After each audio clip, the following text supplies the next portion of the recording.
Back on campus, David Lloyd, ACC quarterfinals, NC State taking on Virginia, 12:30 Eastern on ESPN, following the Sports Center. Ty Jerome and crew getting ready. Cavaliers in action again at the bottom of the hour. Our Dan Dockich on the call today from the Spectrum Center in Charlotte. Looking good in the black on black, Dan. That's I'm feeling you. I'm feeling you. Hey, thank you. Virginia can pretty much guarantee itself a 1 seed in the NCAA tournament. But before we get to that point, what's the biggest thing you're looking to see out of UVA in the ACC tournament? Well, you know, they've done everything they need to do except beat Duke, and that's what I'm looking for. You know, Zion Williamson back, not back. They lost to Duke twice. Only teams they've lost to, and that's what I'm looking at. I mean, let's be honest. They win all the time. They win every game. They've only lost twice. If they lose today, they're still going to be a number 1 seed. Fine. I just want to see, are they good enough to beat Duke, the only team that's beaten them? I think that's the only challenge left in the regular season / conference tournament season. That's it for this UVA team. There's the full slate of quarterfinal action from Charlotte on ESPN and the app. Virginia, NC State leads off, followed by Florida State, Virginia Tech, then UNC Louisville. And the night will be capped off again with Zion's return against Syracuse. David, big-time college hoops coming your way. DeAndre Hunter warming up for the ACC tournament quarterfinals. Virginia taking on NC State in just minutes, 12:30 p.m. Eastern on ESPN. Maria Taylor caught up with UVA head coach Tony Bennett. All right, Coach, so during the regular season, this was an overtime 1-point game against NC State. What do you remember about that game, and what are you preaching to your team going into the tournament? Well, they turned us over a lot, and they got all over the offensive glass. So the ability to be really good in those areas, you're going to have to take care of the ball. You're going to have to block them out. And then Markel Johnson yesterday put on a show. And so you got to, as a team, stop him, but have some good individual defense among other players. And now we enter into the postseason. So what do you want to translate well for your team that allowed you to get this 1 seed in the tournament? Yeah, I think, you know, be faithful to the stuff that got you here. It's you got to compete hard, you got to enjoy it, but you have to do those things that are in the details at a high level, and kind of the things I just talked about. And you know, in the one and done setting, it's kind of who can play. We say it's 40-minute territory. Well, yesterday, you know, it could be 45-minute territory, but you got to play each possession with an intensity and a focus. Thanks for your time, Coach. Thank you. The 2 seed in the nation, and the 1 seed here in the tournament, Kyle Guy, all ACC first team. He's the guy for the Hoos as they get ready for the Wolfpack.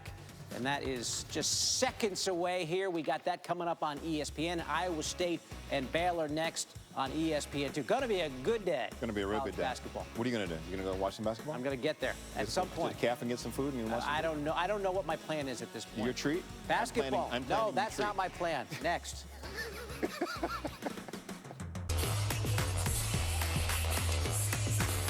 It is a gorgeous day in the Queen City of Charlotte, North Carolina, as we welcome you to the Spectrum Center. It's ESPN's Champ Week, presented by Principal. Day 3 of the New York Life ACC Tournament. Quarterfinal round action. The first of 4 games today here. The NC State Wolfpack, the number 8 seed, against the number 1 team in the country, the number 1 seed in this tournament, the Virginia Cavaliers. Virginia seeing its first action of this ACC tournament. The top 4 seeds, the final regular season standings, all got double byes to today's quarterfinal round action. Later today, Florida State and Virginia Tech.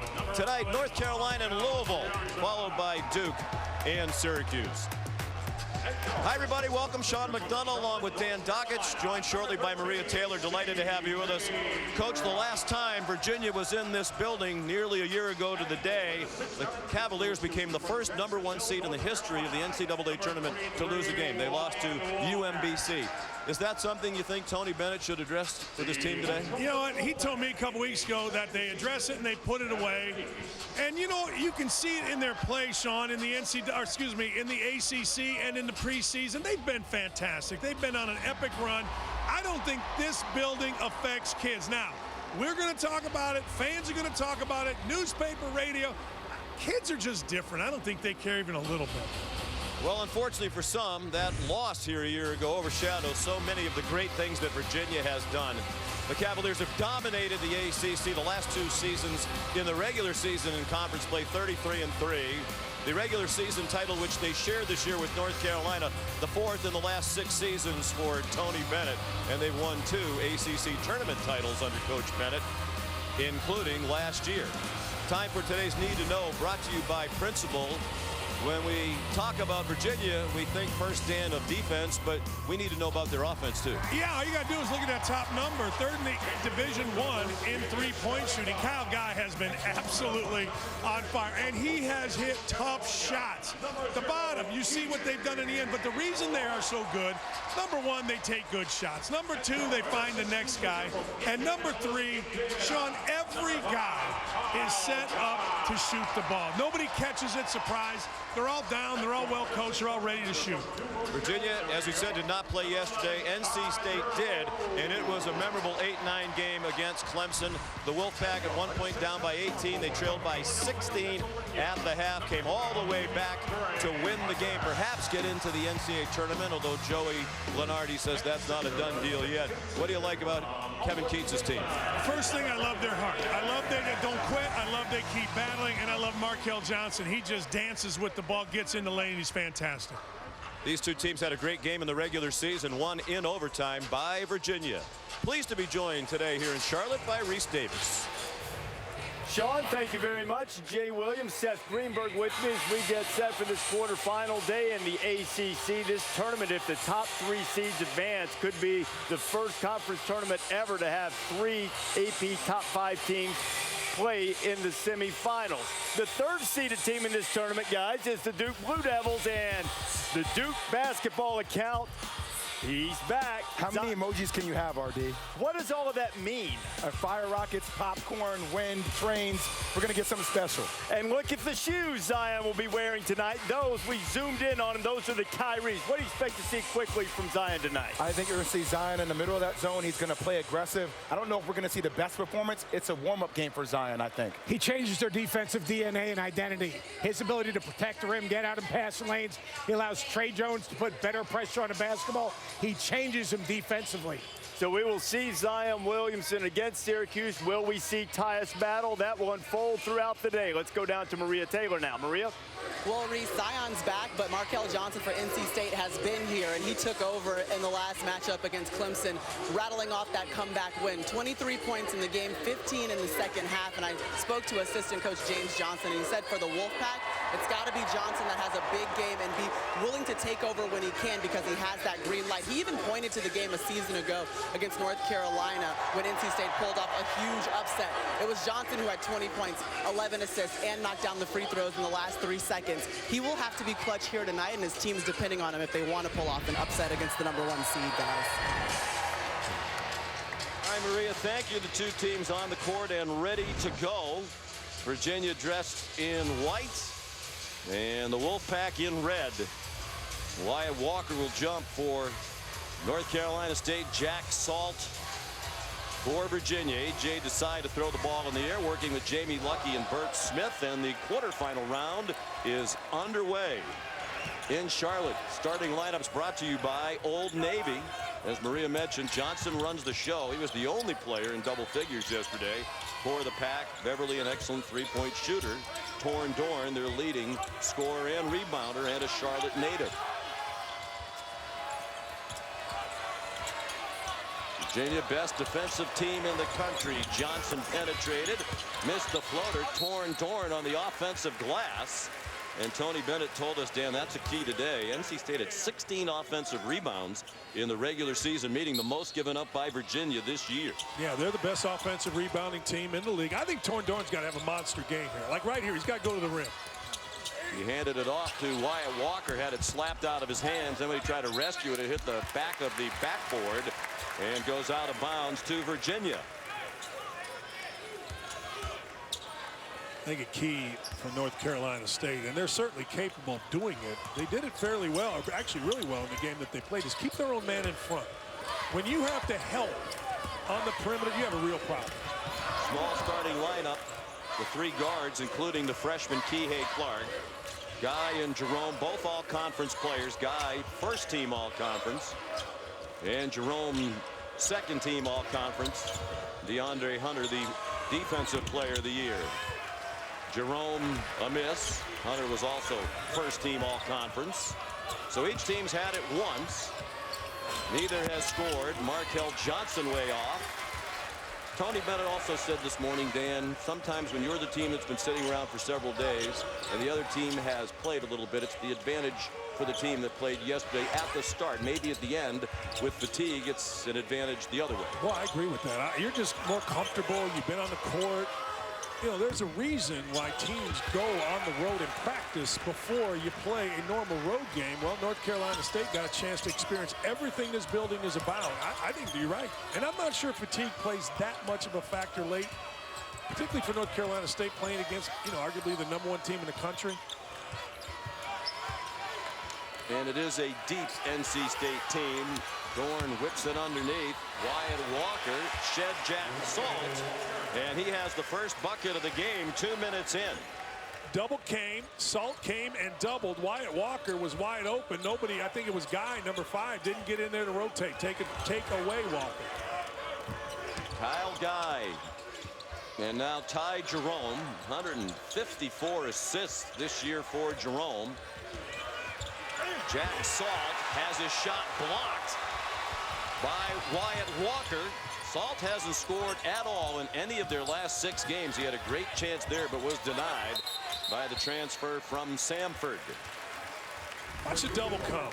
Double's going to come right here. And this is good for Dorn because he has an advantage. Here comes a double and nobody on the backside. Clark and Guy both missed it, and Salt wasn't able. And look at this. Walker's had a nice couple of minutes here. I thought Walker was really good yesterday, Sean. I thought he defended. I thought he got on top of the post. Man, I thought he was really good. They don't block a lot of shots. He's their team leader with 29. Jerome for DeAndre Hunter, and he has the first bucket of the game for Virginia nearly 3 minutes in. Sean, you said 154 assists, only 48 turnovers for Jerome. That is unreal. And they are a low turnover team. Year in and year out under Tony Bennett, among the fewest turnovers per game of any team in the country. Dorn couldn't score. And here's Kihei Clark, listed at 5'9". Jerome's a big guard. He's 6'5". Hunter shoots a very high percentage, better than 47% from 3. He passed that one up to penetrate and got fouled by Wyatt Walker, his first. That was set up. Here's something to watch. Watch how Virginia, particularly Guy and Jerome, hold on to the ball when driving the baseline. They wait until help comes. That time they did it, found Hunter, and Hunter used a recovering defender, went by him to get fouled. Watch this here. Dribble, dribble, dribble. Keeps it alive and then finds. Now look how far the defender has to come, Dorn. And by having to come so far, he leaves his feet, or Hunter gets fouled. That's huge for those two guys. Might be the best guard tandem in the country, Jerome and Guy. Here's a young man who's going to be a lottery pick in the NBA draft. DeAndre Hunter probably would have been last year as well, but he has some unfinished business. He didn't play in that loss here against UMBC. Broke his wrist in the ACC tournament in Brooklyn. Well, he came back because he felt like if he returned, they'd have a great chance to win the entire thing. You know, it's funny, Shawnee, I don't know how you feel about it, but when you lose a game like that, a legendary game, nobody cares why. Like DeAndre Hunter's out. Nobody cares, right? And that's a huge deal. They don't lose that game with him. But well, I don't know. I'm inclined to agree with you. UMBC played a great game. It wasn't a fluke. No. And if you watch the game, they totally outplayed Virginia and got a well-deserved victory. In fact, as soon as I said that, I wanted to take the words back. If you want to know the truth. Hunter is a difference maker. As is Kyle Guy. He drives home a 3. That is his 98th of the season. He leads the ACC in three-pointers made per game at 3.23. Switching everything on the perimeter. This is the matchup North Carolina State wants. Dorn over Clark. Dorn missed. That is certainly a tough guard for Kihei Clark. Dorn is 6'6". Tony Bennett talked about when he played here for Charlotte in the NBA, they had Muggsy Bogues 5'3", used to practice against Muggsy. There he goes. Salt has his first bucket in 7 games. And he said, I hated when Muggsy Bogues guarded me at 5'3", because he'd get right up into you, he'd get under you, and he was a pest. And he said Kihei Clark is the same kind of defender for Virginia. There's no question. Like, that kid was good yesterday, too, Funderburk. I thought he was a game changer. In off the bench, excellent 6th man for NC State. But you're right. You see that switch, and then all of a sudden, the little guy is right where you're dribbling the ball. Foul called. That'll get us to our first media timeout. It's on DJ Funderburk. Well, you better guard him. That's too much room. You've got to come out if you're Beverly, and you've got to take the shot away. It's not enough to have a hand up, and then here you go, a little no-looker from Guy. Jack Salt with the basket. Stop the presses.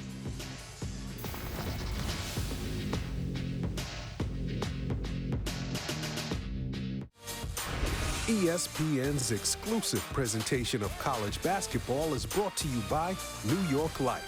We know that life doesn't fit into any one plan, so start a plan that flexes with yours. And Pizza Hut. No one out-pizzas the Hut. Dan, I spoke with the sleep-deprived Joe Lunardi. He was in his bunker this morning working on the latest edition of bracketology. He has NC State in the field among the last 4 in, but still on the bubble. And he said he thinks if they lose today, it's only about a 45% chance that they get in. Lots of big games on the bubble today. Ohio State and Indiana just underway at the Big Ten. The Buckeyes leading 8-3 in that one.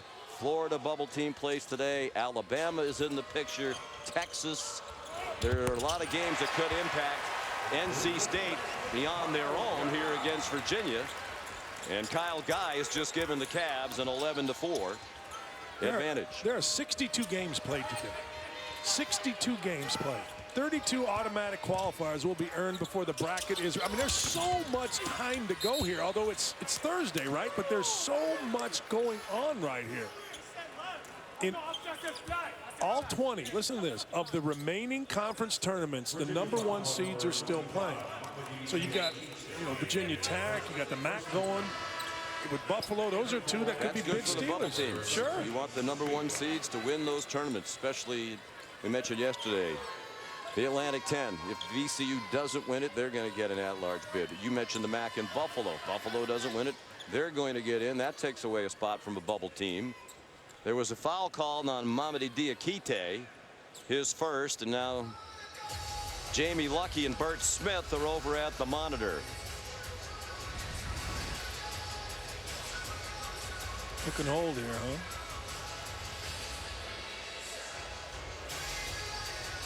Who are you calling this on, Sean? Yeah, that's the question. Who's hooking and holding whom? DJ Funderburk and Diakite tangling. The foul was given to Diakite. Common foul, he just said. You're a good lip reader.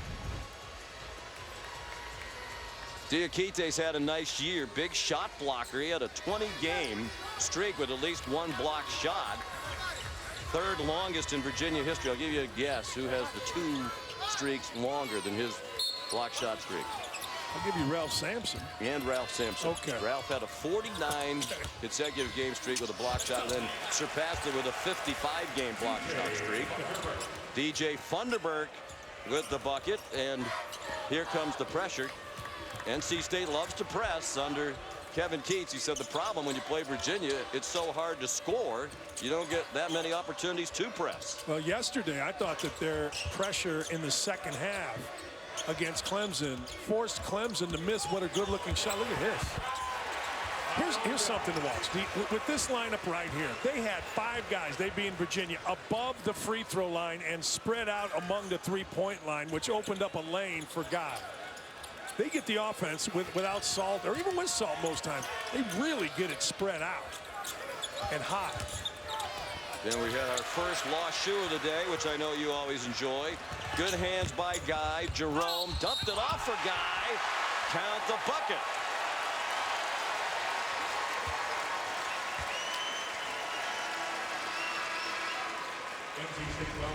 Hey, when you're good, you're good. Jerome gets up, knows his teammate's there, and then a little slap down. I don't know where there's a foul, but they called it, so it's an and one. Look at this. Look how everybody is up high. I mean, Funderburk has to be the guy that plays the middle. He's got to get in the stance and see both, but that is really hard with the ball on top like that.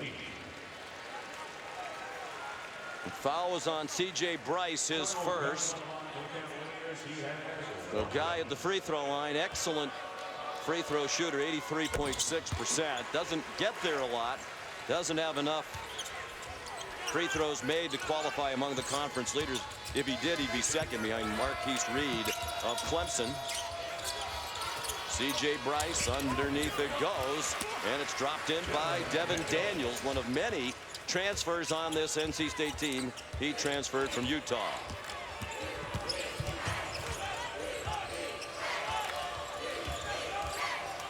(16-8) Virginia. They played in January in Raleigh. Guy denied on the drive. Diakite knocked it out of bounds. That was one of the most exciting games of the year in the ACC. Kevin Keats' team was down by 14 with just over 12 minutes to go. Rallied to force overtime, and Virginia prevailed in overtime.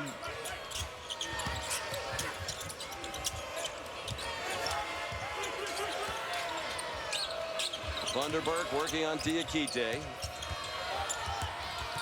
Bryce, tough shot from the corner, and he knocks it in. You know, it's pretty good patience. I think later in the game, you're going to see Funderburk start taking guys one-on-one. North Carolina State, really good job going inside out. And actually, that's not a bad foul either. You just cannot let Virginia get comfortable, and you cannot let Virginia do what they want.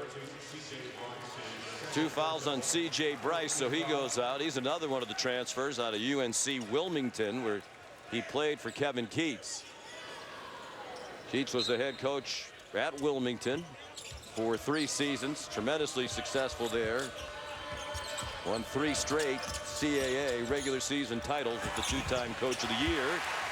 Diakite lays it in, 18-10 for the Wahoos. Same thing there. Clark held the ball until the help established itself, until it committed. Then he dropped it off.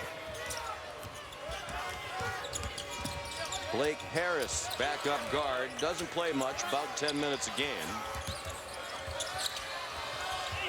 Funderburk fouled by Diakite, and that is 2 on Mamadi Diakite. Great start for Kyle Guy, 11 points already. Mr. Basketball in Indiana went out to Virginia and has been not good. He's been great. I mean, in this game, he's come right out, taking advantage of step-ups, come off a little screen, drive the basketball. First team all ACC, rightfully so. He's good.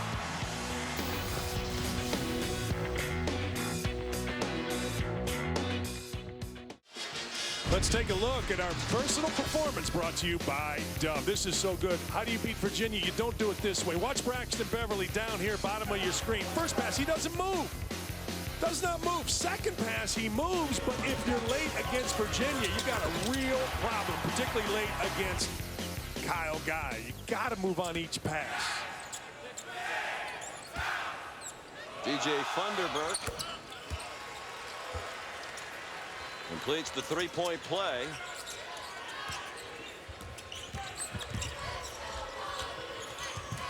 Pressure again from NC State. Jerome gets a screen from Jay Huff.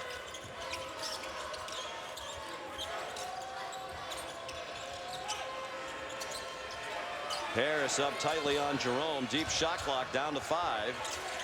Huff been a very good offensive force lately. As a matter of fact, his minutes have gone up, while Jack Salt, who's been battling a back problems, minutes have gone down. Reason is he can shoot the ball. I thought North Carolina State made a great move right there. Looked like he was going to get a shot off. North Carolina State rushed him, made him put the ball on the floor where he's not very comfortable. Turnover. A 6-point lead for UVA. Kyle Guy already with more points in this game than he had in the regular season game against the Wolfpack. He scored 10 points in the overtime win in Raleigh. Didn't shoot it well. 3 out of 11, made only 1 3 in the game. You got to throw it in. Now you got to go to work. He can't pass this out. He's got to go forward. Vanderberg got the pass from Johnson, and he's fouled by Huff.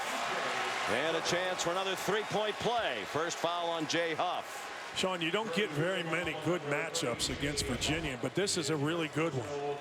And good for Vanderberg. He just kind of took his time, surveyed, kept his dribble, made a really nice move, and he made his best jump. He jumped up. He didn't just fall. That's the matchup.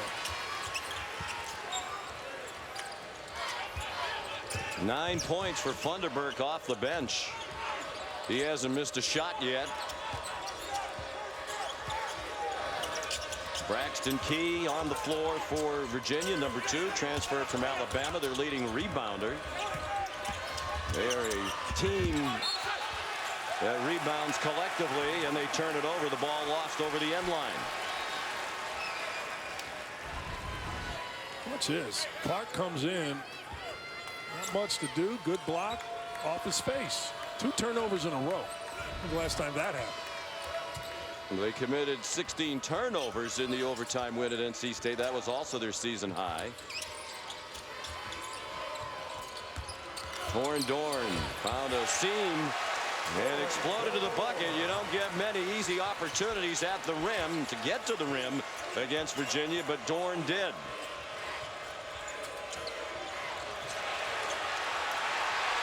And now a chance for the lead for the Wolfpack on the dunk by Markel Johnson. They took it away and capitalized.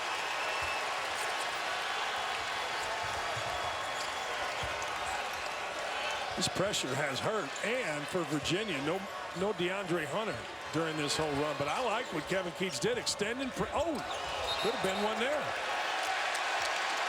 So I talked about getting sped up, Sean. Pressure doesn't mean turnovers for touchdowns, although you've seen 1 or 2. It means getting them sped up, just going into spots they're not normally in. There's one there. Turnover, touchdown. And Kevin Keats talked about it. They are a hard team to speed up. They're so poised. They're comfortable at their tempo. They have veterans who handle the ball very well. It's tough to turn them over and speed them up, but NC State has to take the lead. And that's why this is a tough matchup for Virginia. Dorn makes it a 3-point lead, Maria Taylor. Well, Kevin Keats is telling his team in the huddle, though, pace, pace, pace, let's go. And you see this full court pressure. They said sometimes we'll get beat over the top, but still we're forcing Virginia to play faster than they want. And that is the goal right now. Not even here. There's travel. That's sped up.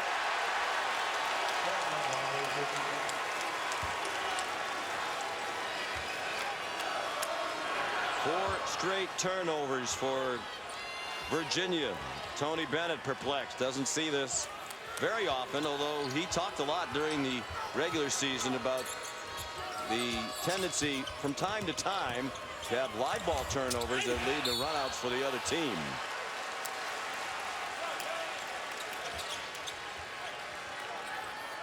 North Carolina State is really doing a good job of this. They're not driving from the same side. They're bringing the ball down and then getting it reversed and then driving the ball. That ball reversal creates a spread defense, which opens up lanes for North Carolina State.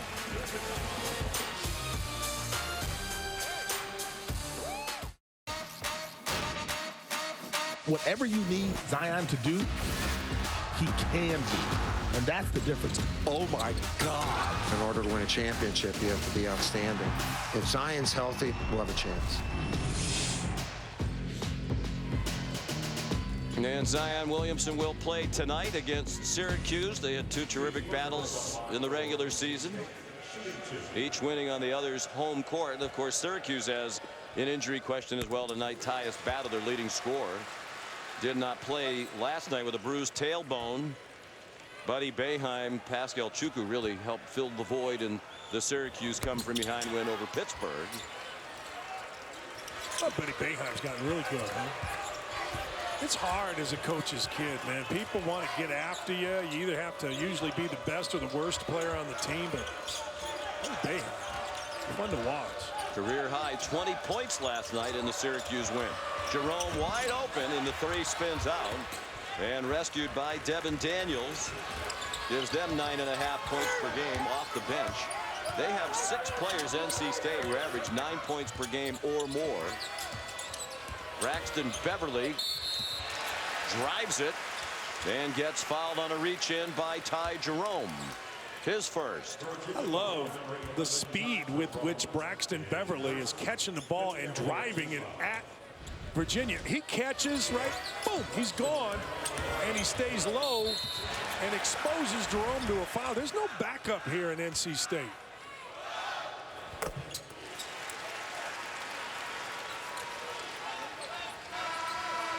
.71% free throw shooter. Nice hand for Funderburk as he goes out. Got to keep him out of foul trouble and engaged, because he can be a difference down the stretch. He's got a good match. 2 free throws by Beverly. NC State once down by 10, now leading by 6. A win today would certainly cement their spot in the NCAA tournament. They've scored 14 unanswered points. Kyle Guy, 3 on the move, going to his right. I happened to watch him this whole possession. He slowed down under the basket and then accelerated as he curled to the three-point line. In another lifetime, guys used to curl into the lane. Now Guy is good enough to curl in for a 3. Daniels long from the corner with his 3-point attempt. That's bad business right there. Can't do it. Offense is running well. Don't need a crazy shot.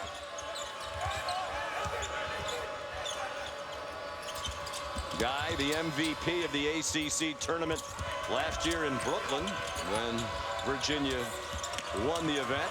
Jack Salt fouled. NC State fans didn't like the call, nor did Kevin Keats. It's on Wyatt Walker, his second. This is a skill that Tony Bennett and his dad, Dick Bennett, taught. Watch Kyle Guy under the bucket. Here he comes on a sprint. Reads it, curls it, lifts up, drains it.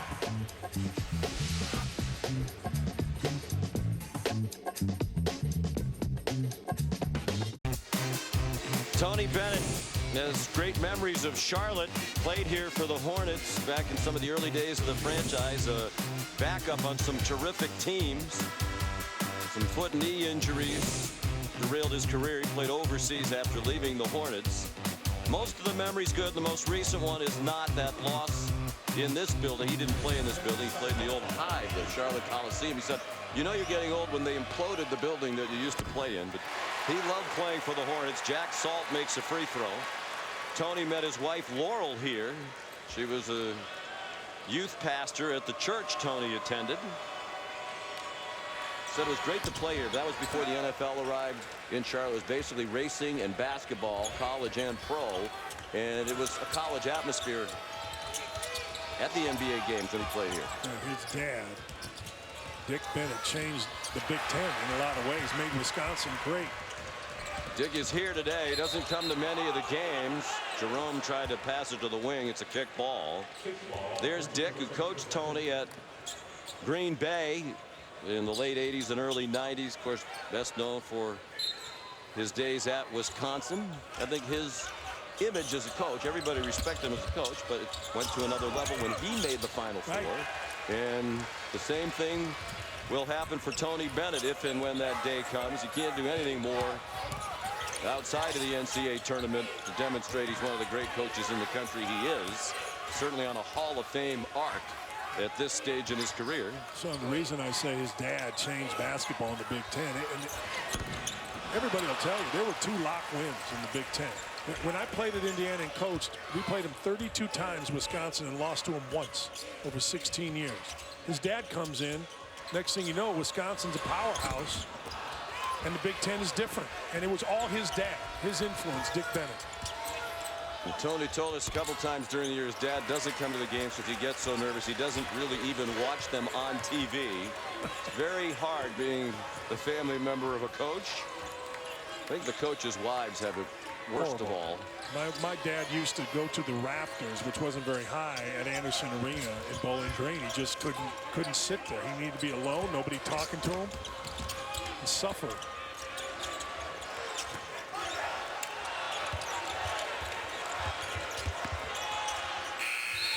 That's a shot clock violation. You think about what Tony Bennett did. We mentioned his pro career wasn't prolific. You saw the numbers, 3.5 points per game. But when he played for his dad at Wisconsin Green Bay, as it was known back then, he was the Mid-Continent Conference's all-time leader in career points, nearly 2,300. He had 601 assists, so he wasn't just shooting the ball all the time. And Tony Bennett, for his career, shot 49.7% from three, which is still the NCAA career record. 49.7. He made half of his threes for his entire career. Well, he should. He was only allowed to take good shots because that's all Dick Bennett's teams did, is take good shots. And you know what? Tony Bennett make you feel bad about yourself because he's such a good dude, and you're like, oh, man. Oh, there's a layup. And I'm sure that's the thing Dick Bennett is proudest of, what a great man his son is. Tony coached for his dad, took over for his dad at Washington State. And that's really what put Tony on the coaching map. 3 years there and then to Virginia. And how about the names? We talked about a Hall of Fame arc already, 10 years in at Virginia. 4 outright four regular season titles. And the names above them all in the Hall of Fame, or at least in the college basketball Hall of Fame. Sean, he had his pick of jobs. He could have been the head coach at Indiana. New Mexico was going to throw a ton of money at him. There was a number of schools. But he felt, I remember going back, that this environment, the academic environment, that lifestyle on campus really fit him.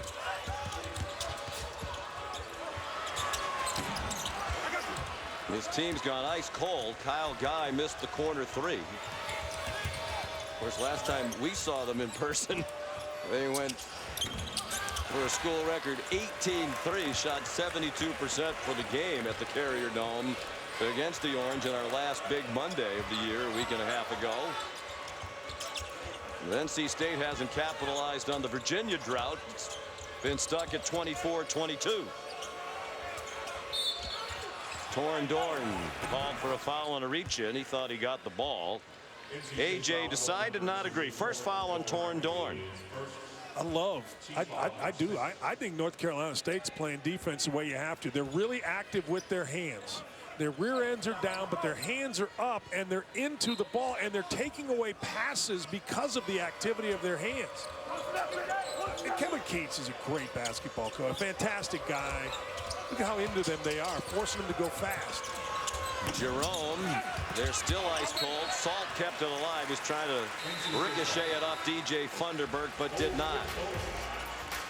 Timeout, 3:55 to go till halftime. ESPN's exclusive presentation of college basketball is brought to you by Principal. We can help you plan for that.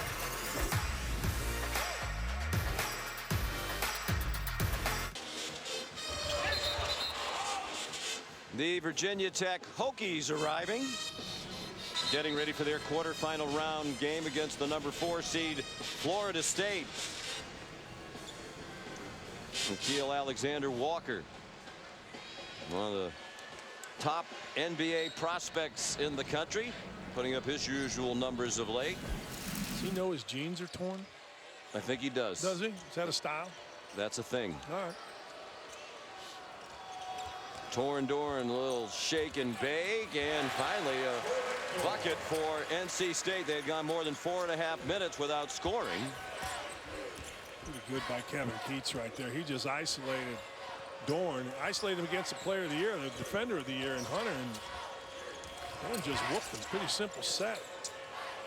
Virginia's gone 4 minutes without scoring now, and DeAndre Hunter can't get it to fall. Rebound to DJ Funderburk. His buddy Markel Johnson fell down. They played a lot of basketball together, grew up in Cleveland.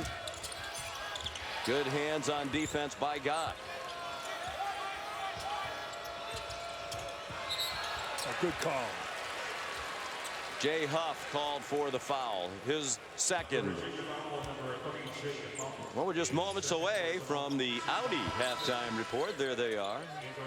Reese, Seth, and Jay from their perch high atop Spectrum Center. I was in the weight room with Reese Davis the other day. Unbelievable, this guy.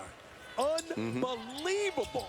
This man's body is a machine. The stuff he was doing, I just left. I put in a mile on a treadmill. I got out of there. He's doing weights and yoga, and he's doing all this stuff, and it was incredible how strong that man is. They'll have the update on Zion. He will be back tonight for Duke. He'll give you the score you're eager to know about. The Ohio State-Indiana game with major bubble implications. One of the things we talked about with Joe Lunardi this morning relative to this game, you know, NC State would obviously lose and still get in, very well might. But he thought the eye test today was important. If they lose to Virginia, it's their last opportunity to leave an impression, at least make it a competitive game. And they've done that and then some. They're leading by 4, nearly 6. Funderburk missed the layup. It's important here that Huff makes a shot. He's going to get whatever shot he wants. Funderburk's doing a great job of helping in the lane, number 0. He got a wide open one last time. He'll get one right here if he wanted. And finally a bucket with 2 minutes to go. Their previous point was a Jack Salt free throw at 7:25 remaining. So almost 5.5 minutes without a point for Virginia, but still just down by 2. Markel Johnson, how about that play? Missed the first one, went up in the air and tapped it home. That's Clark abuse. He just backed him down and missed it, then abused him and went and tipped it in. North Carolina State has passed the idea. Yes, they should be in the tournament. I don't know what else they really need to do. The only bugaboo for them, their non-conference schedule, which is very weak. Blake Harris didn't like the foul call, nor did the crowd. His first.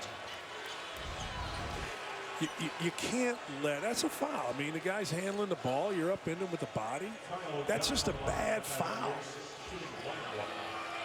Here's the resume that we talked about yesterday, and Coach Keats reiterated it when we spoke this morning. Supposedly the net is important. If it's important, then you would think that would get them in. Right now Joe Lunardi has them in the last 4 in. Kevin Keats also made the point when I spoke with him this morning, and now because Jamie Luckey called the little bump at one end, he's going to call it the other on Kihei Clark. But Kevin made the point. Okay, we beat Clemson yesterday. Second time NC State has beaten Clemson. So when you compare the resumes, NC State probably goes ahead of Clemson.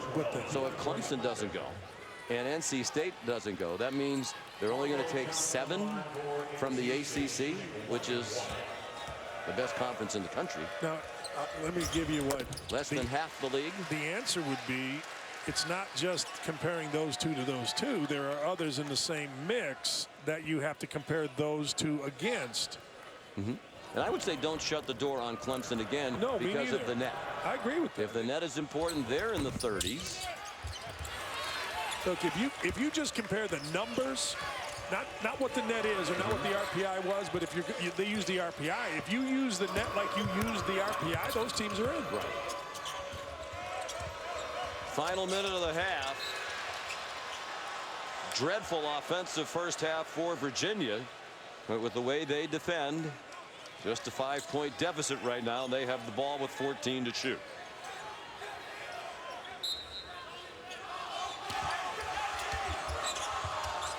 Virginia 28-2. There are only 2 losses to Duke, and there's a field goal from Jay Huff.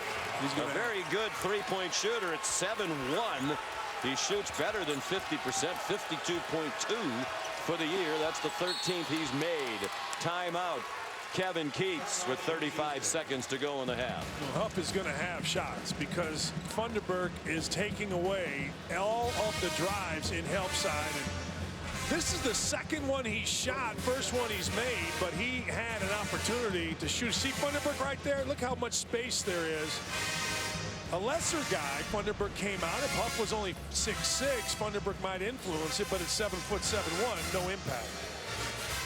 Huff's been a key player for them down the stretch. Minutes way up. He's averaging 10 minutes per game for the year, but the last 5 games, 18 minutes per game, 7.5 points per game. He gives them offense where Salt does not. Salt's a better defender. But one of the reasons why Huff played very little last year, only in 12 games, and has been a key rotation player this year, he defends a lot better. Well, the best matchup for North Carolina State so far has been Funderburk against Huff. Okay?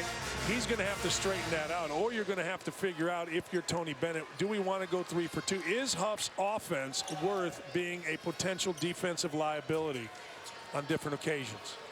It'll take a while to learn this pack line defensive system. Huff's improvement on the defensive end has earned him more playing time this year. He's always been a good offensive player. And grew up a big Duke fan in Durham. Funderburk, no, out of bounds. The NC State people thought Jerome was the last to touch. Jamie Luckey says no. Now, I thought that play played into Huff's hands. They pick and popped. I thought this was off of, I think, clearly off of Jerome. How do you miss that? Yeah, it was clearly missed. The crowd now just seeing the replay you saw. I mean, Jamie Luckey was right there.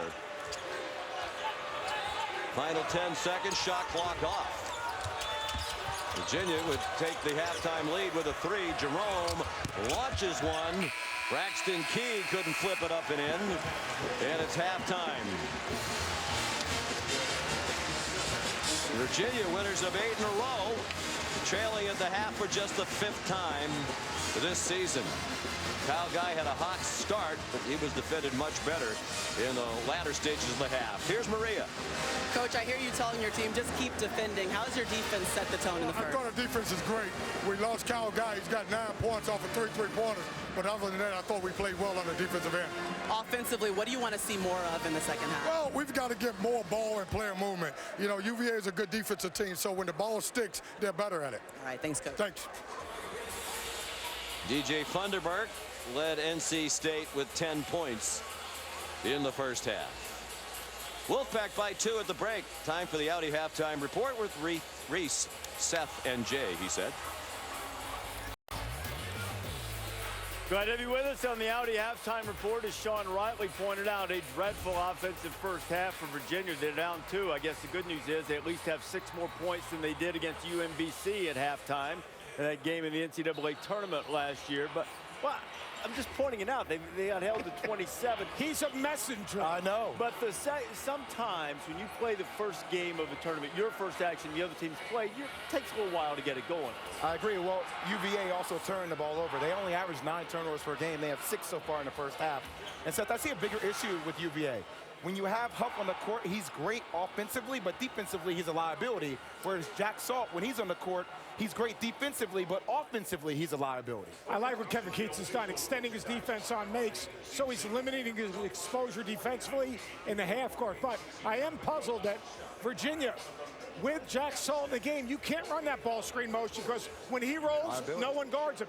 You can do it with Huff. You can't do it with Salt. So a 2-point deficit for the #1 seed, Virginia.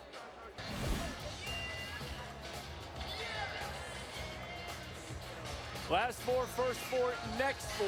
Florida sitting right there on the edge. The Indiana-Ohio State game will keep you up to date on. Obviously, NC State, we've talked a lot about the importance of the game that you're watching right now and the group among the next 4 out.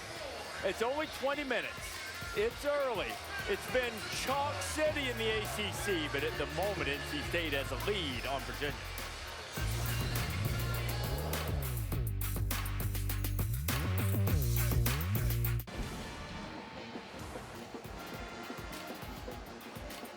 Kyle Guy has more than half of Virginia's points. They're down at the break. This has been the Audi halftime report.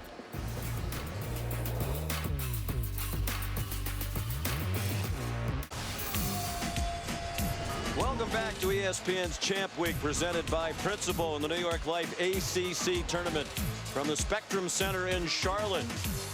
Each team with 1 player in double figures. For NC State, DJ Funderburk, a key to their turnaround of the half, 10 points off the bench. Kyle Guy had 14 points, Dan Dockich, but 11 of those came in the first 6.5 minutes. NC State did a much better job, particularly guarding him at the 3-point arc from that point on. And it was a 14-0 run that turned the game around. Virginia was up 10 early. Now it's NC State by 2 as we get ready for the second half. And what do you look for in the second half? Well, I look, if North Carolina State's going to win this game, they have to continue to move the ball side to side and be disciplined on offense. You're going to see a play right here. Watch the ball go from left to right, back over, Now it's held. You look. Now it goes back, and there's your quick drive, and there's your quick lane, and the defense, number 30, is frozen with his man. Now, you can do that a number of ways. Side-to-side works. Here's Maria Taylor. Well, Sean, coming out of the locker room, Tony Bennett did say that his offense, they're getting the looks that they want, but they're just not making the threes and the shots that they normally do from the perimeter. He says they can get a little bit more going if they crash the glass, get some more offensive boards and second chance opportunities. They also just want to do a better job with the turnovers. He said 6 in the first half doesn't seem like a lot, but this game is going to come down to possessions, and they're important that they hold on to them. They average 9 turnovers per game. Virginia, only Michigan turns it over less often. Virginia's 9.1, Michigan exactly 9.0. Kihei Clark rescued it in the corner. They have a full shot clock. 27 points at halftime, matches the fewest for Virginia in the first half this season. It is the 5th time they've scored 27 in the first half. They came from behind to win all of the previous 4. Some question here about whose ball it should be. In one of those games when they scored 27 in the first half was against NC State. They won that one. Florida State in the locker room watching the action. Getting ready to play Virginia Tech. Red hot Florida State team that's won 12 out of 13 as the Seminoles arrive in Charlotte. Dangerous to win the whole thing here, I think. I think so too, but it's always a question for a coach. Wow, look at Beverly. Do you let guys, do you want them watching the game? Do you want them focus? I mean, a lot of coaches have a lot of different theories, but really, ultimately, when the ball goes up, it makes no difference. Whether you're watching the game in the locker room or you're getting your, quote, mind right. Of course, the winner of the Florida State Virginia Tech game would play the winner of this one, so perhaps they can watch it in the name of a little advanced scouting. Straight blocker movement. One ball handler, 2 guys were moving. Nothing there. North Carolina State's playing great defense. Really good. Really alert, chasing men on the baseline. Kevin Keats said we're smaller, but I think we're quicker. Virginia a little bit bigger and stronger. Torn Dorn's had a quiet 2 days, but they've been thriving without him, and he'll go to the free throw line for a couple. Jack Salt called for the foul, his first. Yeah, but that was because Torn Dorn got a matchup with Jerome and didn't settle. He just bullied his way into the lane and forced a foul. So what you got to pay attention to against Virginia is who are you matched up on, and Torn Dorn, I think it's big. If he can get on Jerome or he can get on Clark, just go to the bucket and get fouled, but you got to make. You see, not a good free throw shooter, 59% for the Charlotte native, and he missed both. Braxton Beverly, the only bucket of the second half. He's up guarding Kihei Clark tightly.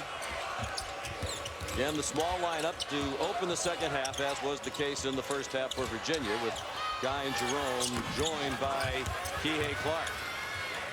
The way the shooting is. Jack Salt, the acrobatic move. And a chance for a three-point play. Sean, I was just getting ready to say the way the shooting is, they got to get Huff in there to get some offense, but your guy hasn't scored in, what, a month? He had not scored in the previous 6 games for Virginia entering today. That encompassed a total of 63 minutes. And Wyatt Walker's foul is his 3rd, so that's an important development. And he's even making his free throws today. He was 46% for the year coming in. But he's 2 out of 3 today. Virginia back within a point, and their crowd coming back to life. Markel Johnson with Kihei Clark all over him. Well, it looked like Johnson had a shot opportunity. Instead, tried to force it into Funderburk, and NC State keeps it with 14 to shoot. Yeah, I thought he only thought that. I thought when he came, then Salt came, and next thing you know, here comes Salt. Change the dynamic. Salt's doing a nice job. And there's a 3 from Markel Johnson. Saw that yesterday, Sean. My man can get hot with a hand in his face. He gets hot. North Carolina State will win this game. He kept them in it, in quotes, I guess, against Clemson in the first half yesterday. They were still down by 16 at the break, but Johnson had 10 points at the half to keep them within striking distance. DeAndre Hunter bumped. And he's going to shoot a couple. He makes them. That's what are you going to do? That's as fundamentally sound defensively as you can be on a shooter. He did this yesterday, spinning, had guys spinning. He's a fun kid to watch. Really fun kid. And that was the first three-point field goal of the game for NC State. They were 0 for 7 collectively in the first half. All of Hunter's shooting numbers are good. 53% from the floor. That's third in the ACC. 47.3 from three. That would be best in the league. He hasn't made enough to qualify, and he's 7th in the conference in free throw shooting at almost 79%. Yeah, he's the defensive player of the year in the league. Sloppy pass by Markel Johnson, and a three would put Virginia back on top. Jerome missed the floater from 2-point range. C.J. Bryce, that is off his foot. The defensive player of the year in the ACC. DeAndre Hunter reached in and got the ball back for Virginia. Man, watch fundamentally sound. Right hand, right there. A lot of guys reach across their body. Not when you're the defensive player of the year, those are the kind of plays you make. He can switch to people. He can play inside. He can play the post. But man, is that a good play. The Naismith Club announced today he's one of the 4 finalists for the National Defensive Player of the Year. Zion Williamson also among the 4. What guy from Duke is that named after?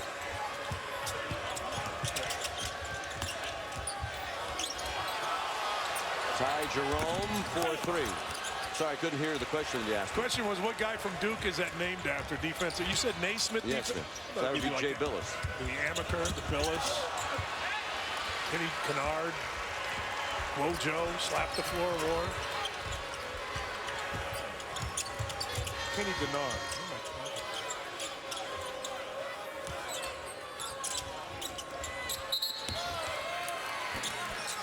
They try to lob it into Hunter, and he's fouled, and that gets us to the first media timeout of the second half. The foul on Markel Johnson is first.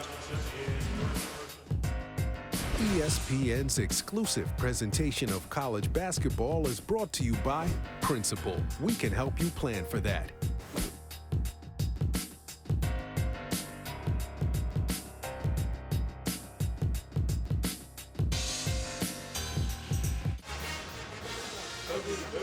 Getting ready to go in the Florida State locker room. The Seminoles, led by Fiondu Kabengele, 6th man of the year, leading scorer for Florida State, despite the fact he didn't start a game all year. He leads them in a battle against Virginia Tech in our second quarterfinal game of the day here at the New York Life ACC tournament. Blocking foul called.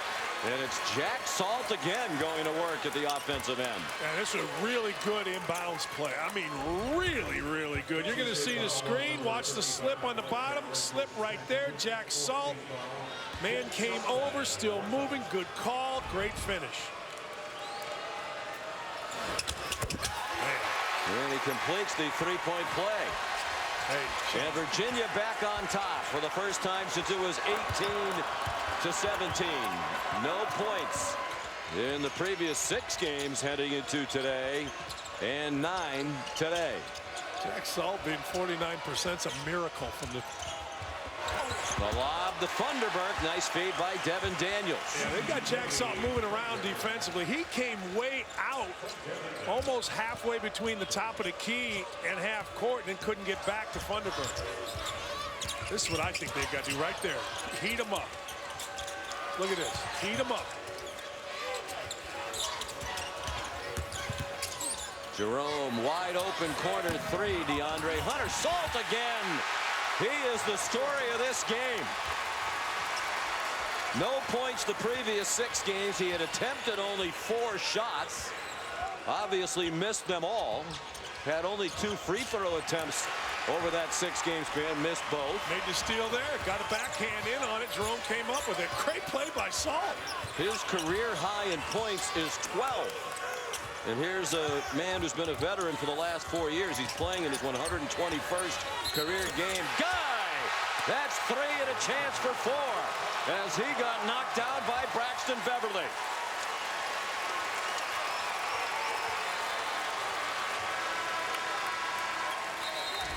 I think Jack Seltz turned this entire place upside down, and I think it's helped the shooter right here. He went up, Guy did, with great confidence. Beverly came in. Assault here. Nobody blocks him out. 55 nuts just standing there. Didn't rotate in front of the big guy. The big guy had an easy one. Salt gets a breather. Good big hand from the Virginia fans. He was in double figures in only one game all season long, and that was the career-high 12 at Maryland way back on November 28th. He has 11 points today in 17 minutes.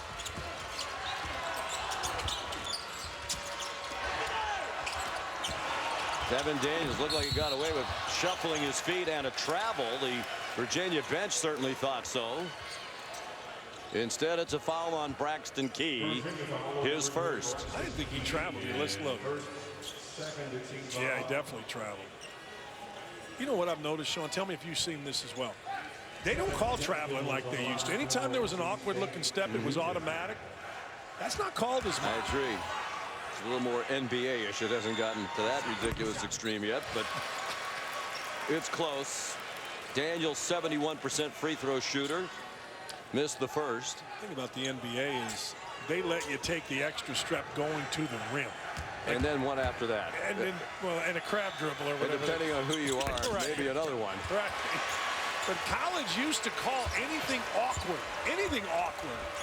Boom, travel. That looked awkward. No call. Ball don't lie, though.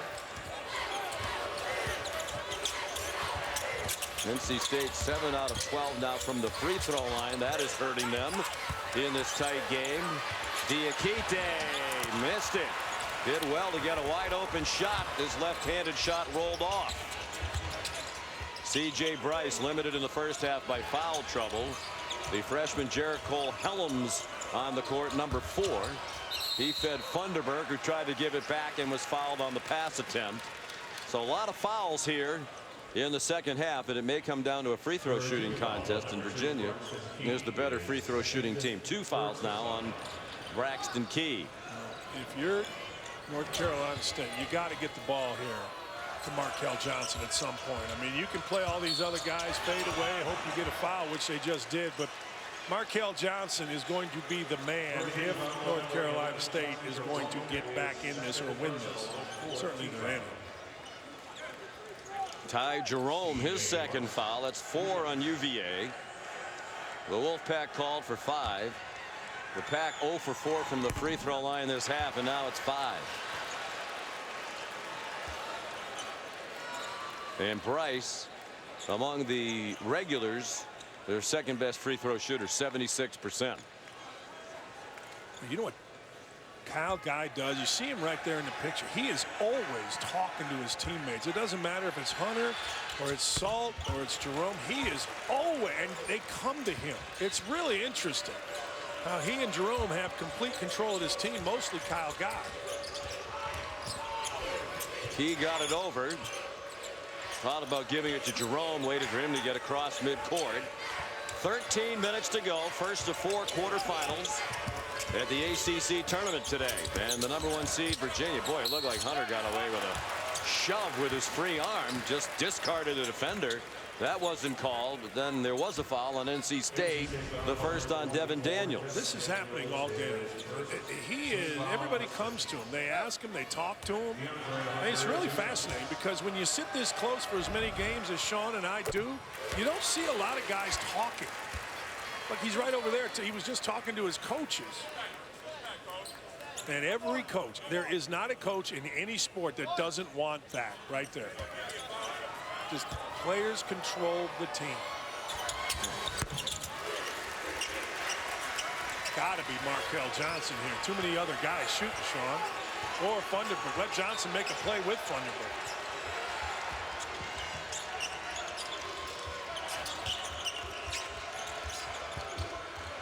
Funderburg guarded by Diakite, and another foul called. Now that's 3 on Diakite, and Funderburg apparently got poked in the face.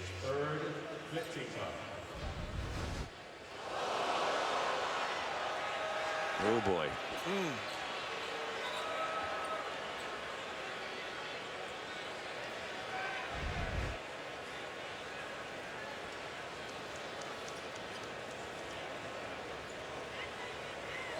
So the teams huddle around their coaches as they tend to.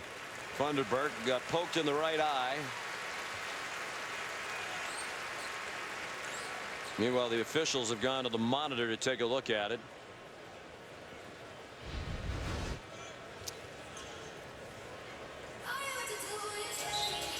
Oh. Apparently just the common foul there as they've left the monitor without any further announcements. We talked yesterday about coaches who aren't that well known to do a great job. I'm going to give you another name. DJ Funderburk played for him last year at Northwest Florida State College. Steve DeMayo already won a national championship down there. That's another one of the best junior college teams in the country. He was a longtime assistant at Providence to Tim Welsh.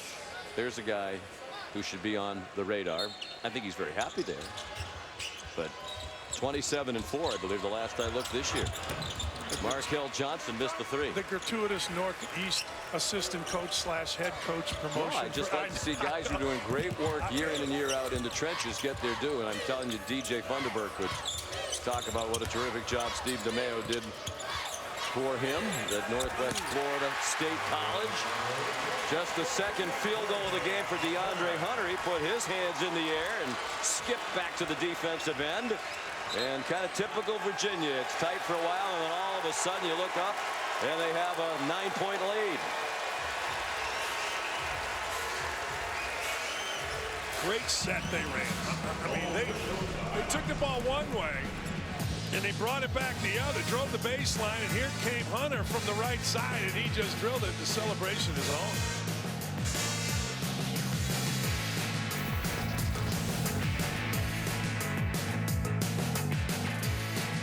It's Champ Week. It continues all week. Phillips 66 Big 12 championship action continues today. They also will be playing the quarterfinals. #1 seed is K-State. TCU right now on the good side of the bubble, but another win wouldn't hurt their cause. It would obviously help. And Texas in need of a win. Florida State has left the locker room now. They're in the hallway trying to get loose. They'll play Virginia Tech in our second game here at the New York Life ACC tournament, which the #1 seed Virginia leads by 9. They had a long drought in the first half. NC State had a 14-0 run, but obviously UVA has recovered, and Guy has a 3. Man, just sprinting off screens, lifting up, hand in face, knocking it out. 8 straight for Virginia.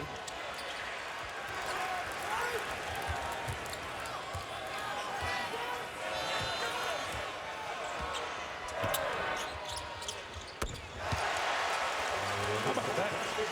Backcourt violation. You dribble it up from 3/4 court and just lift up over the defensive player of the year, who's 4 inches taller than you. How about that?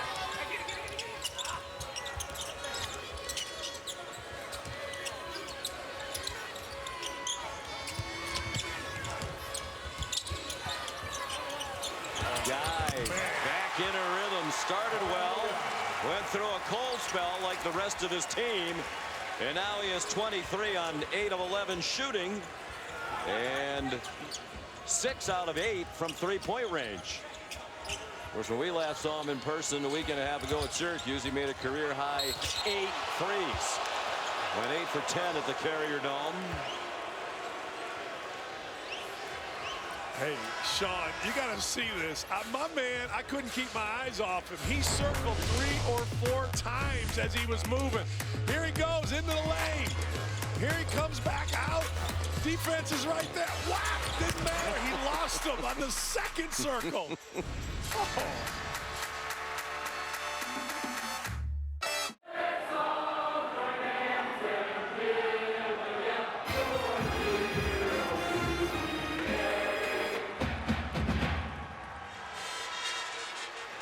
The ACC Network coming your way. Collaboration of ESPN and the Atlantic Coast Conference. 15 universities. One network at ACCN.com to learn more. 2 shots for Torn Dorn. His dad, Torn Dorn Sr., outstanding football player at the University of North Carolina, played 7 years in the NFL. That doesn't look good. DJ Funderburk poked in the eye by Mamadou Diakite. Looks like that is swelling, keeping the ice on it. But he's been their best player today. Yeah, that's a big loss. If he can't come back in, that is a monster loss, because he's been really good both ends. DeAndre Hunter. I think Torn Dorn's dad was the #1 college or high school football player in the country when he committed to North Carolina. You don't know, and you're looking at me like, why are you bringing that up? But I think he was #1 in the country. It's quite possible. And now people in the truck are mad at you because they have to find a way to confirm or deny that, refute that. Hunter missed the first free throw. Devin Daniels back in. If you're North Carolina State, if you're not Johnson, you have to drive. You can't have mediocre shooters shooting the basketball. You have to have your best players. Funderburk's in. Him on the block or Johnson making the play. That's it. Everybody else go get fouled. Yeah, they're in the danger zone here midway through the second half. It's a big deficit, but as we mentioned, they were down by 14 with 12 minutes to go in the regular season meeting. Rallied to force overtime. Ty Jerome the steal and the coast-to-coast layup. That is the first bucket of the game for Jerome. 1 for 9 from the floor, 0 for 6 from 3. He's had good looks, too. He was who Tony Bennett was talking about to Maria at halftime, but we've had some good looks. And he'd been red hot coming in. As a matter of fact, he was the player of the week last week in the ACC. The final week of the regular season. Outstanding in the win at Syracuse and in their tough home win against Louisville. Tony Bennett was talking before the game with us today about Louisville. And they had 2 very hard-fought games with Louisville, and that's another one of those teams nobody wants to play here in Charlotte in this tournament, or when you see the ACC brackets and you're matched up against Louisville. Yeah, it's one of the stories of college basketball. You know, the whole Rick Pitino thing. Here comes Chris Mack, and he's got to rebuild a roster, and he's got some fifth-year guys that have played really well, and guys like Jordan Wara who have improved. Well, Devin Daniels made the free throw, but apparently there was a lane violation. Funderburk back in. Here comes the pressure for NC State. Can they do it again? They rallied from double digits down in the regular season to force overtime before losing to Virginia late January in Raleigh.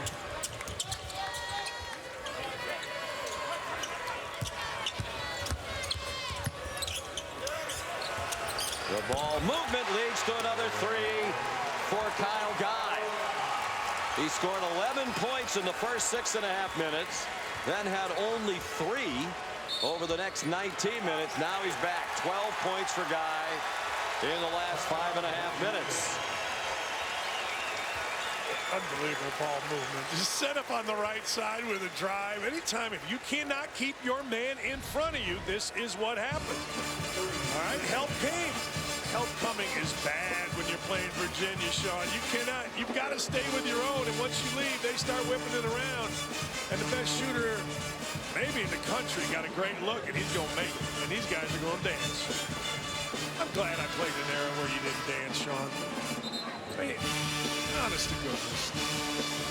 I'm sorry, I'm busy doing my Torn Dorn Senior research project here.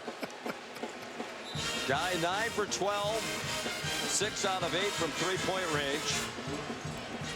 That is his 7th, his 8th game of 20+ this year, and the 5th in the last 9 games. So it's on fire. He is on fire. He hit tough shots in the year to do it. The game you had against Syracuse, he hits 8 of 10, and he hit some ridiculous ones.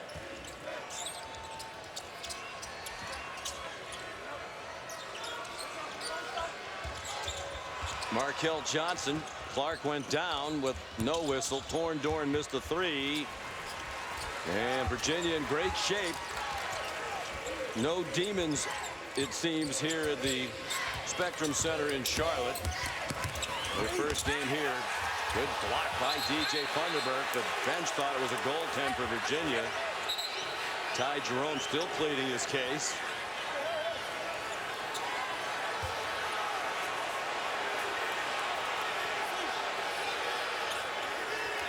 As is Tony Bennett all the way down to the end of the bench to talk to Jamie Lucky.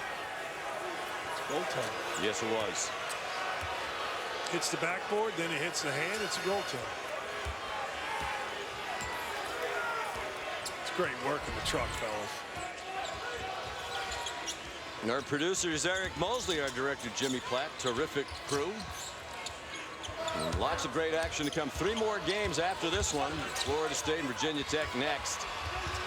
Bryce in trouble. He gets bailed out. Wrestled it away from 2 Cavaliers, and then was fouled on a reach-in by Ty Jerome, his 3rd. They had him in great shape. Bryce was backing down. He was bogarting Jerome, and Jerome was not having it. Watch. Boom.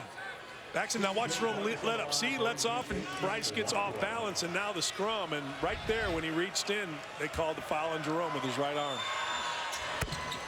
And then C.J. Bryce makes the front end of the 1-and-1. This really good officiating right here. Funderburk and Salt got tied up, and Bert Jones stepped in there. That was going to have a Bert Smith. I'm sorry. Bert Jones, the old quarterback. I remember him. Yes. But that was good officiating. That was a solid hit. Good officiating by Bert Smith. Yeah, Bert Jones, LSU. Mm-hmm. You didn't know. You just said, mm-hmm. Speaking of LSU, now the latest news this morning is apparently Will Wade wants to come back and coach in the postseason. Seems to be a new development every day. Not all of them are pretty. Most of them aren't. Wants due process, but he... If you were the school, would you let him coach? No. No. And I get why both sides are doing what they're doing. Will Wade, now look, people are going to jail. Oh, boy. How about the look-away pass? And it's a career afternoon for Jack Salt. And his teammates love him. There's a technical foul called now. Kyle Guy called Salt the most selfless guy on the team. Ty Jerome says he gives 100% on every possession. Tony Bennett says he embodies our program. Screens, runs the floor, does whatever we ask. Tony isn't buying the explanation from Jamie Lucky. Jack Salt said when he caught it, he was going to fall. Next pass, by the way, he was going to fall backwards, so he hung. Let's see. I think it's the pull-up that got him. The chin-up.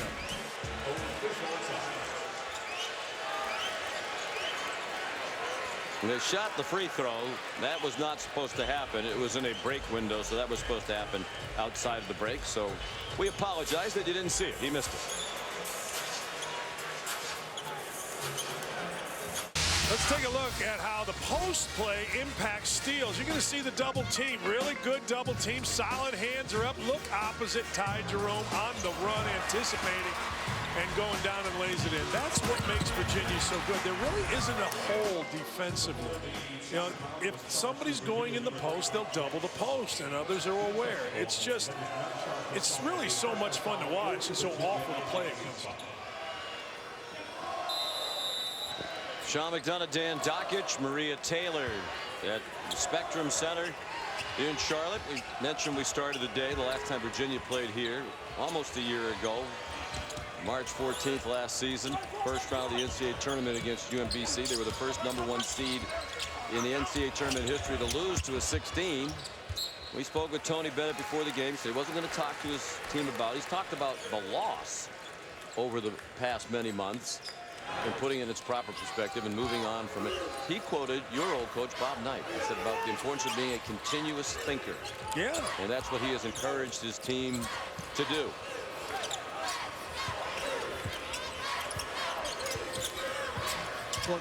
Well, guys, too, Kyle Guy mentioned earlier this season that being the first 1 seed to go down to a 16 seed in the tournament has been haunting, and he knows that they're a different team, but he also says that every time he wants to take a play off or a rep off or even think about slowing up, he thinks about sitting at half court crying on his knees, and this happened in this arena, so it's interesting to see them come back out at halftime, the renewed energy and the way that they've really been playing so far. Well, the ACC had its preseason media day here, so Kyle Guy was back, as was Coach Bennett. They actually stayed in the same hotel at which they stayed for the NCAA tournament. So Kyle said that helped a little bit as well. Tony Bennett said everybody processes something like that in their own way. So to try to address it collectively and say this is the way you should all feel about it doesn't really make much sense. But he's hoping, Virginia fans hoping, that this is the year for the deep tournament run and people will stop talking about the lack of those. They did make it to the Elite Eight, of course, against Syracuse in 2016, blew a 15-point lead with 9.5 minutes to go. They would have been to the Final Four that year, and there wouldn't have been much of this talk. Not that you don't remember that, being a Syracuse guy. I mean, what is it, Harvard of the Hackensack? Harvard of Central New York. Look, think about what we're talking about here. We're acting like this is a death as there's your career high. Yeah, more for Jack Salt. And that is a very popular development among the Virginia players and fans. We mentioned he's the only senior on the team. And you can see it right there, screening, rolling, finishing. But Sean, we're talking about a loss. If the worst thing that happens to Kyle, Guy, Jerome, the rest of these guys in their lives is losing a basketball game, that, man, they got a heck of a life going. And there have been a lot of highs as well, including winning the ACC tournament a year ago, trying to defend that title this year, and off to a good start on their way to victory here against NC State. Barring a major turnaround in the final 6 minutes, Braxton Beverly will have a chance for a three-point play. Foul is on Salt, his third. Well, that time Beverly went to the rim, and going back to Kyle Guy talk, and he immediately turned to his teammate and said, that's totally my fault. I can read his lips. He just got beat. Put his teammate in a bad spot.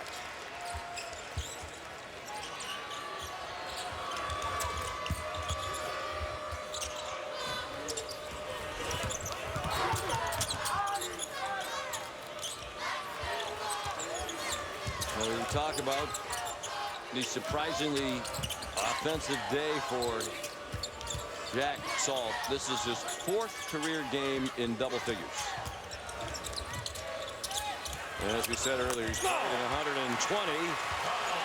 Kyle Guy, 7 threes, the most ever by a Virginia player in an ACC tournament game. The record was 6 by Curtis Staples in the 1996 quarterfinal round against Duke.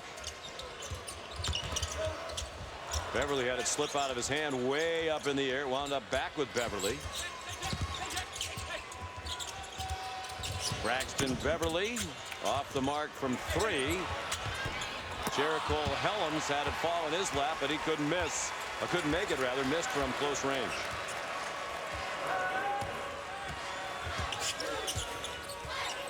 I'm telling you, I said this in the Bahamas when I did a couple of Virginia games. This looks like the most fun team in the country to coach. They're self-taught, not self-taught, they're self-organized. Anything that happens, Tony Bennett has 4 guys, 5 guys on the court that are going to take care of it. They're veteran guys, and guys on the end of the bench are connected. I'm watching them in warm-up, Sean. They're playing football. They have a quarterback, a wide receiver, and a defensive back. And the wide receiver goes out, the defensive back tries to guard him. It's one of their defensive drills, and it's one of their pass and catch drills.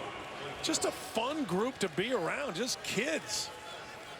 Braxton Key missed the first free throw. He's a newcomer, transfer from Alabama. Was interested in UVA out of high school. He's the nephew of the all-time great at UVA, Ralph Sampson, one of the great players in college basketball history. And they talk regularly, either on the phone or texting, usually at least a couple of times a week. Devin Daniels took a bump from Key. Helms too strong with the left. And Jerome will walk it up. Make sure he gets it over.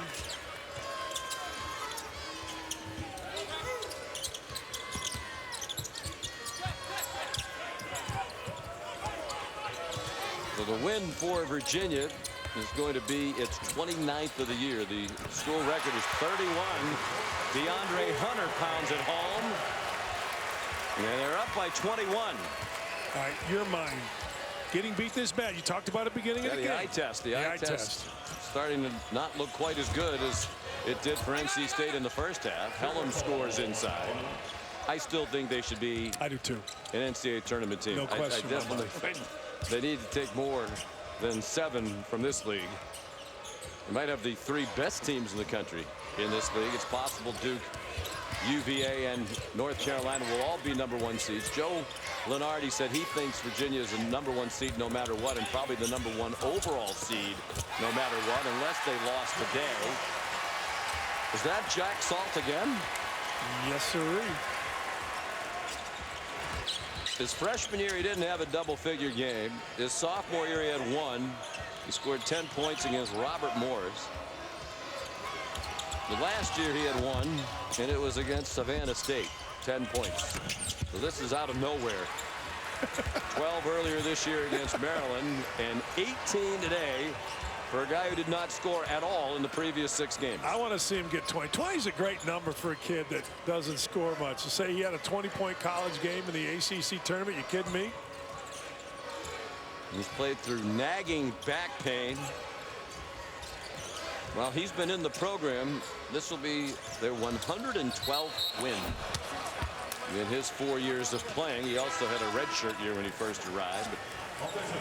112 wins now in his 4 years playing at UVA. What a day for Jack Salt, the 6'10", 250-pound fifth-year senior from Auckland, New Zealand. And he's done it on the other end, too. I mean, he always does.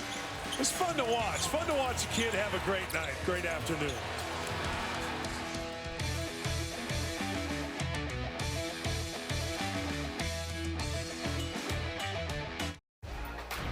ESPN's exclusive presentation of college basketball is brought to you by New York Life. We know that life doesn't fit into any one plan, so start a plan that flexes with yours.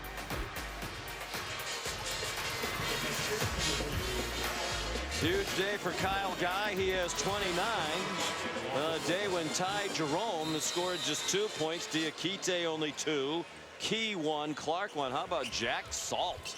Stepping up with a career-high 18 points. 6 more than he scored in any other game in his career. And Virginia is on its way to the semifinals as they lead 71-49 with under 2.5 minutes to go. NC State will go to 22-11 as it waits for the committee's judgment of its resume. And Joe Lenardi, when we spoke, Dan, about NC State, said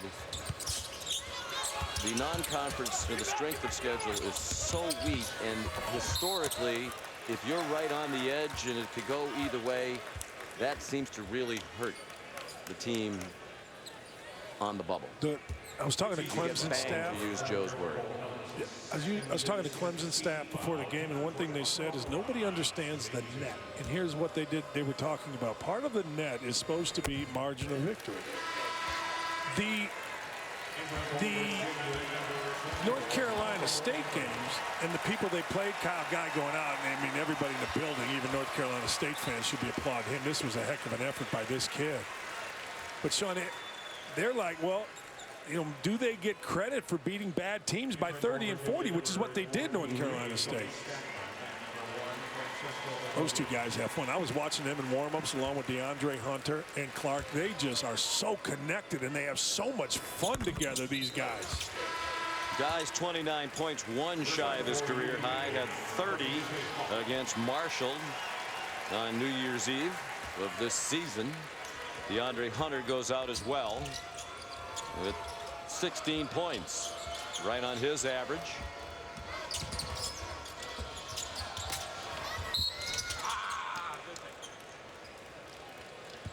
All right, yes or no?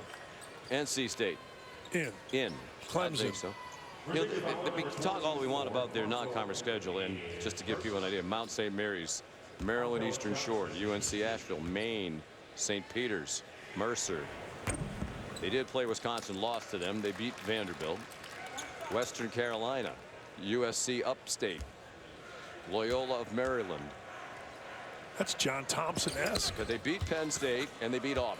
Yeah. Penn State got better at the end of the year. Auburn, well, that's a nice win. They're 20-plus win team, comfortably on their way to the NCAA tournament. 9-9 in the league. And here's another look at the resume. It'll go to 22-11. 2 wins over Clemson. You know, the win over Syracuse, that's a tournament team. I've got them in the tournament. I think they should be. I do.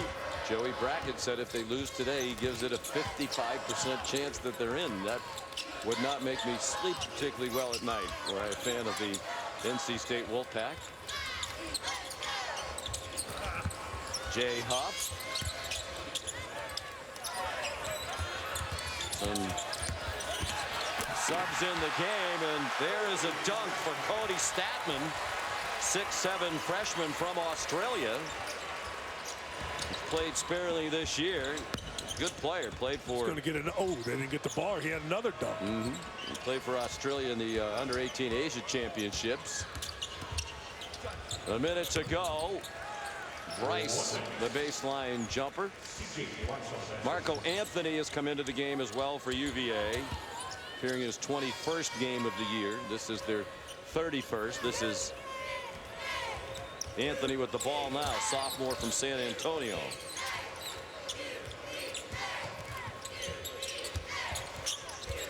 Francesco Badocchi is also on the court for Virginia, number 1, originally from Italy. That's him cutting toward the bucket.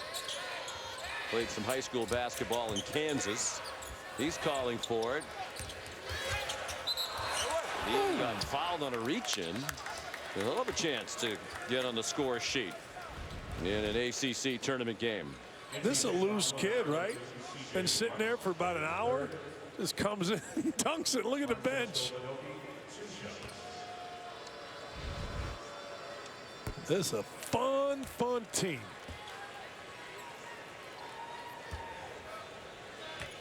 Statman, by the way, had not scored since their win at Notre Dame. And that was a while ago. That was on January 26th. All right, boss. Next game, good one. Florida State, Virginia Tech. Going to be a really good one. And that game, as Daniels makes a 3, could affect seeding in the NCAA tournament. Right now, Joe Lunardi has Florida State as a 4 and Virginia Tech as a 5, but he had them 16 and 17 overall. So it could be a game that changes the seedings. Jack Salt, a career game.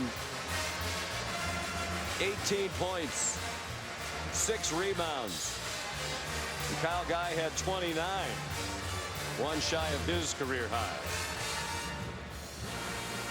So Virginia comes back to the Spectrum Center in Charlotte. No hangover from the loss to UMBC here a year ago, and they're on to the semifinals to take on the winner of that game that Dan just mentioned. Coming up next, the red-hot Florida State Seminoles and the Virginia Tech Hokies. Tonight, North Carolina, Louisville, Duke, and Syracuse.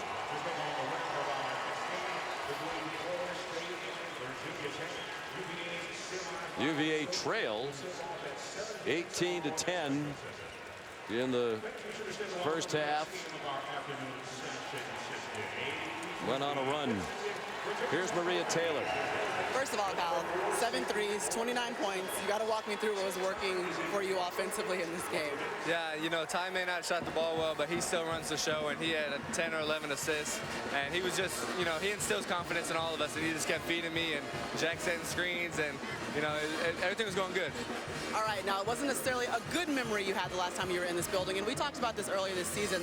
The loss haunted this team. How does it feel to create a new memory in the building? It feels great. Like I've been telling the team, you know, everything that happened after that game is history because it's never happened before. So, you know, first win in the ACC is history, so we're just going to continue to make it.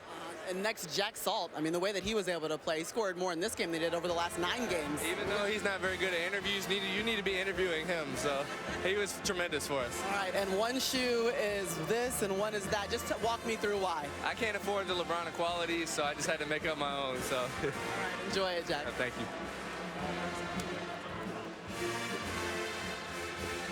Well, perhaps we'll chat with Jack Salt later. Actually, Kyle Guy does a very good imitation of the New Zealander. Perhaps we could have just had him do it as Jack Salt. So Virginia on to the semis, a 20-point win. Let's send you upstairs. Here's Reese Davis. This is College Basketball Live Scoreboard, presented by BMW. And wow, that escalated quickly. That really got out of hand in the second half. Virginia ran away from North Carolina State. Reese Davis, Jay Williams, Seth Greenberg.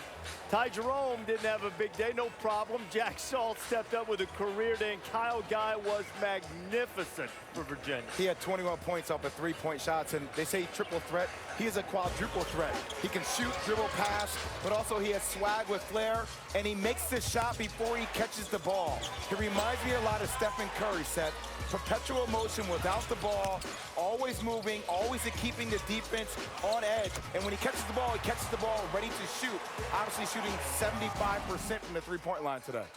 And most of those wide-open shots are off of a Jack Salt screen. Jack Salt is the best screener in college basketball. And they made a change in their offense. First half, they ran ball screen motion. Second half, they went to their sides motion, their blocker mover, which basically means two bigs on the block screening for guys like Kyle Guy. Where there's triple hand up, there's a double stagger right there. What happens? Guy comes off it. You got to show and extend there. Salt wide open on the slip. Watch Salt right there on the weak side, because everyone's concerned with the three-point shooting. You got triple handoff. Two guys go with Guy. What happens? Jack Salt rolls. Not a good decision, but a great decision by Tony Bennett in the second half, going to that mover blocker action, making Salt a screener and a slipper, and all of a sudden, Kyle Guy gets going. Oh, by the way, and Jack Salt had 18. You know, Sean and Dan talked a lot in the first half about how unselfish this team is completely. Salt epitomizes that. I'll tell you another one. Ty Jerome, I mentioned he didn't have a great shooting day. Well, he handed out 10 assists. He rebounded, he defended, he did all the other things he needed, and when they need him to score, he'll be there to do that. So Virginia advances into the semifinals. You look as if you want to say something before I move us along. Yeah, just because I was one of these players, I don't think a lot of players in college basketball have pride in doing the little things extremely well. And it seems like their top guys all have pride in those little small details, which is why they can win a championship. And they're tough. I mean, when you're struggling shooting, you got to be tough to do other things. Agreed.